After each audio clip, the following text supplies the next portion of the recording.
स्वास्थ्यपूर्ण जगासाठी आयुर्वेद हा शाश्वत पर्याय असून त्याला लोकाभिमुख करण्यासाठी आपण सर्वांनी एकत्रित प्रयत्न करायला हवेत असं मत आयुष मंत्रालयातील राष्ट्रीय संशोधक प्राध्यापक डॉक्टर भूषण पटवर्धन यांनी व्यक्त केलंय। आयुर्वेदावर शंका उपस्थित करून त्याला डावलण्याचे षडयंत्र काही लोक करत असून त्याला मोडीत काढण्यासाठी आपल्याला जागरूक राहायला हवे असेही त्यांनी यावेळी नमूद केले।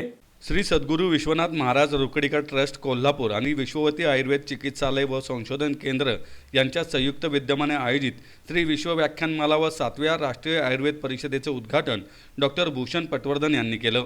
कोंढवा रस्त्यावरील वर्धमान सांस्कृतिक केंद्रात झालेल्या सोहळ्यास ज्येष्ठ नेते माजी आमदार उल्हास पवार, आमदार माधुरी मिसाळ, इस्कॉनचे सुंदरवर दास, भारतीय चिकित्सा पद्धती राष्ट्रीय आयोगाच्या बोर्ड ऑफ एथिक्स अँड रजिस्ट्रेशनचे अध्यक्ष वैद्य राकेश शर्मा, ट्रस्टचे अध्यक्ष श्री सद्गुरू आनंदनाथ महाराज सांगवडेकर, मुख्य चिकित्सक व विश्वस्त वैद्य समीर जमदाग्नी, श्री विश्ववतीचे अध्यक्ष निरंजन दास सांगवडेकर, श्री धूत पापेश्वरचे रणजित पुराणिक, बैद्यनाथचे सिद्धेश शर्मा आदी उपस्थित होते। यावेळी वाघभट्ट दीपिका व आयुर्वेदीय औषधी द्रव्य शोधन विधी या ग्रंथाचे प्रकाशन करण्यात आले। डॉक्टर भूषण पटवर्धन म्हणाले, अनेक वैद्यांकडून बरेच काही शिकलेलो आहे। भारतीय संस्कृती परंपरा यामध्ये भेदभाव नाही।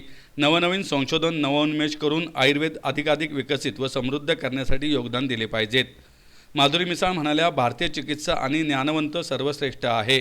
आयुषमुळे आयुर्वेदाला प्रोत्साहन मिळाले आहे। सरकारने पुढाकार घेतल्याने आयुर्वेदाला चांगले दिवस आले असल्याचं त्यांनी सांगितलं। उल्हास पवार म्हणाले, भारतीय संस्कृती परंपरेत आयुर्वेदाला फार महत्त्व आहे। अलीकडच्या काळात पाश्चिमात्य संस्कृतीच्या प्रभावाने या भारतीय चिकित्सा व परंपरा काहीशा मागे पडल्या आहेत, परंतु आयुर्वेद योग याविषयी समाजात जागृती होत असल्याचं त्यांनी सांगितलं। श्री सद्गुरू आनंदनाथ महाराज सांगवडेकर म्हणाले, आयुर्वेदाचा समाजाला लाभ व्हावा, समाजाचे स्वास्थ्य चांगले राहावे यासाठी रुकड़ीकर ट्रस्ट सातत्याने उपक्रम राबवत आहे। यावेळी मान्यवरांच्या हस्ते आयुर्वेदामध्ये अनेक पिढ्यांपासून योगदान देणाऱ्या आयुर्वेदाचार्यांचा सन्मान करण्यात आला। सुंदरवर दास, रणजित पुराणिक यांनी मनोगत व्यक्त केलं। वैद्य परेश देशमुख यांनी सूत्रसंचालन केलं तर निरंजन दास सांगवडेकर यांनी आभार मानले। आपण जगभरामध्ये आज स्वास्थ्याची परिस्थिती बघितली तर ती खूप गंभीर आहे।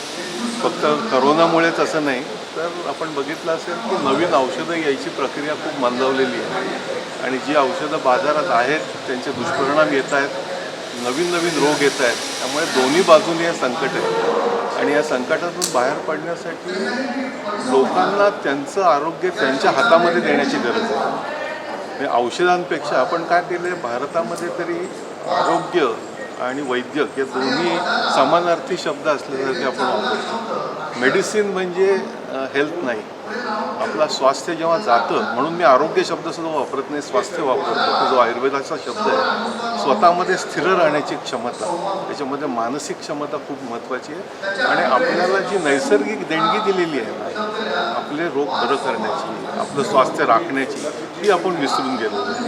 तर याच्यामध्ये आयुर्वेद आणि योगाचा खूप मोठा सहभाग आहे, कारण प्रतिबंधात्मक शास्त्र हे आणखीन महत्त्वाचं शास्त्र आहे। प्रतिबंधात्मक शास्त्र महत्त्वाचं काय आहे, कारण जर तुम्ही प्रिव्हेंटिव्ह मेडिसिन आपण मेडिसिन्स वन प्रिव्हेन्शन हे खूप महत्त्वाचं आहे। आयुर्वेद हे त्याच्यासाठी आहे। म्हणजे आयुर्वेदामध्ये मी आता प्रसादजींना म्हणलं की आयुर्वेदामध्ये मी स्वतः स्वस्थ वृत्तीला जास्ती महत्त्व देतो। म्हणजे हेल्दी लाईफस्टाईल आणि हेल्दी डाएट या दोन गोष्टी इतक्या महत्त्वाच्या आहेत की त्याचं आयुर्वेद एवढं चांगलं विश्लेषण कुठेच मिळालं नाही। तुम्ही या दोन गोष्टी जर चांगल्या ठेवल्या ना तर तुम्हाला अनेक रोग टाळता येऊ शकतात आणि अनेक रोग जर आपण टाळू शकलो तर आपला आरोग्यावरचा खर्च, आपण आरोग्य सेवा म्हणतो पण आपण देतो वैद्यकीय सेवा, आपण आरोग्य पॅथॉलॉजिकल टेस्ट करून म्हणतो की आपण हेल्दी आहोत का नाही हे ठरवतो।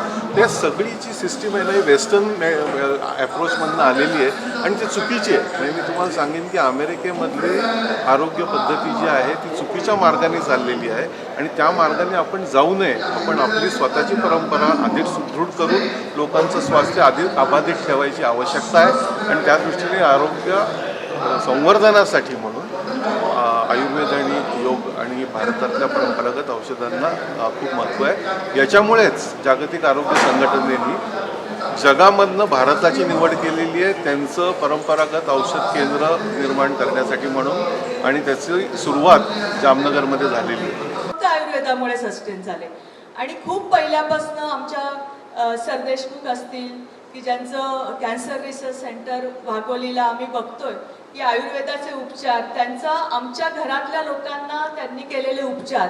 माझे स्वतःचे काका त्यावेळचे आयुर्वेदचे डॉक्टर होते आणि लहानपणी एवढं कळायचं नाही, तर त्यांच्याकडे खूप मूल न होणारे, पॅरालिसिसचे पेशंट, असे खूप सारे पेशंट यायचे आणि बरे होऊन जायचे.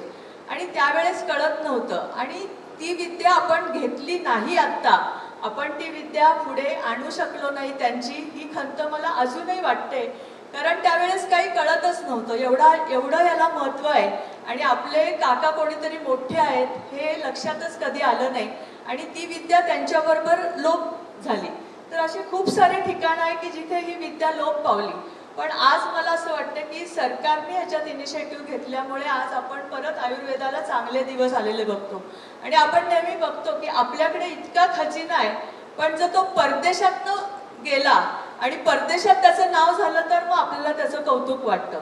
मी फ्रान्सला गेले होते, तर तिथे फ्रान्समध्ये आयुर्वेदाचा प्रचार आणि प्रसार आणि आयुर्वेदाची हॉस्पिटल इतक्याच मोठ्या प्रमाणात आहेत आणि तिथे हे इतकं मोठं सायन्स इंडियाकडे आहे आणि इंडियामध्ये याचा प्रसार नाही, याचं खूप आश्चर्य तिथल्या लोकांना वाटत होतं.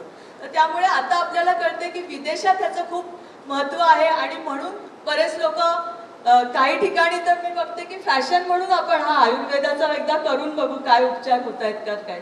पण काही का होईना आपण ह्याच्याकडे वळलो. आपली जी जुनी संस्कृती आहे ती कायम ठेवण्यासाठी आपल्याला ह्याचा खूप मोठ्या प्रमाणामध्ये प्रसार करायला लागेल. संजय गांधी हे आयुर्वेदाचे अत्यंत पुरस्कर्ते होते आणि त्यांना भेटण्याकरता साने गुरुजी रुग्णालयाचे डॉक्टर गुजर हे माझ्याबरोबर दिल्लीला आले होते की आयुर्वेदाची ते नेहमी म्हणायचे की ॲलोपॅथी किंवा पाश्चिमात्य ज्या काही गोष्टी आहेत, भाषेपासून संस्कृतीपर्यंत आणि औषधापर्यंत चिकित्सेपर्यंत, या सगळ्या आपण अलीकडे घेतो आणि त्या सगळ्या गोष्टींची तुलना नाही आहे किंवा कोण मोठा आणि कोण लहान असं नाही आहे. पण बाळासाहेब भारती नेहमी म्हणायचे की ॲलोपॅथीची अलीकडची औषधं किंवा अलीकडे आपल्याला वेदना शमन करणारी जी औषधं दिली जातात किंवा अँटीबायोटिक दिली जातात, तर बाळासाहेब भारती म्हणायचे की अशा प्रकारचं कुठलंही औषध घेतलं तर पहिल्यांदी या औषधीचा दुष्परिणाम काय होणार आहे याच्याकरता एक दुसरं औषध घेतलं जातं, असं बाळासाहेब भारती त्या ठिकाणी म्हणत असत. आणि म्हणून या सगळ्या परंपरेवर आपली जी चिकित्सा आहे, आपली जी परंपरा आहे ती तशा अर्थानं परिपूर्ण निर्दोष आहे असं म्हणण्याचा काही मला अधिकार नाही. आपण सर्व विद्वान या ठिकाणी बसलेला आहात, पण कमी धोक्याची आणि त्यातल्या जर चांगल्या मार्गाला नेणारी अशी ती आपली एक पद्धती, आपली जीवनशैली आहे. दुर्दैवाने आपली जीवनशैलीच बदलली संपूर्ण. म्हणजे जीवनशैलीमध्ये दिनचर्या बदलून गेली, खाद्यसंस्कृती बदलली, पोशाख संस्कृती बदलली, भाषा संस्कृती बदलली, तर आणि एकमेकांच्या पुढे आलेला आदर अनादर या सगळ्या गोष्टींच्या संस्कृती आता सगळ्या बदलत चाललेल्या आहेत. आणि म्हणून या बदलत्या संस्कृतीमध्ये आपल्या ज्या परंपरा होत्या, कदाचित त्या परंपरांना काही लोकांना अंधश्रद्धा वाटते,